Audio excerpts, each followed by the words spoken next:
Rais wa Jamhuri ya Muungano wa Tanzania Dr. Samia Suluhu Hassan amefanya uteuzi na utenguzi wa viongozi mbalimbali.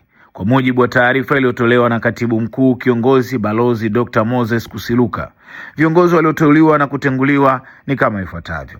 Patrobas Pasco Katambi ameteuliwa kuwa waziri wa mambo ya ndani ya nchi. Kabla ya uteuzi huu, Katambi alikuwa naibu waziri wa viwanda na biashara. Anachukua nafasi ya Boniface George Simbachawene ambaye uteuzi wake umetenguliwa. Profesa Paramagamba John Aidan Kabudi ameteuliwa kuwa waziri wa nchi, ofisi ya Rais, Ikulu, kazi maalum.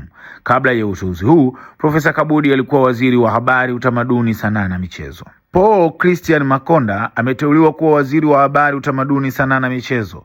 Kabla ya uteuzi huu, Makonda alikuwa naibu waziri katika wizara hiyo.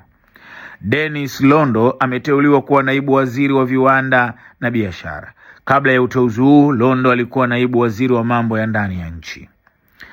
Ayub Mohamed Mahmoud ameteuliwa kuwa naibu waziri wa mambo ya ndani ya nchi. Dr. Richard Stanislaus Muyungi ameteuliwa kuwa katibu mkuu ofisi ya makamu wa rais, muungano na mazingira.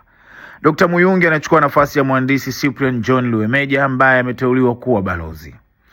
Mhandisi Zena Ahmed Said ameteuliwa kuwa balozi.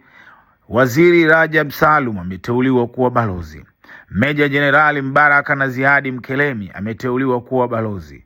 Mhandisi Ali Samaje ameteuliwa kuwa afisa mtendaji mkuu wa taasisi ya jiolojia na utafiti wa madini Tanzania.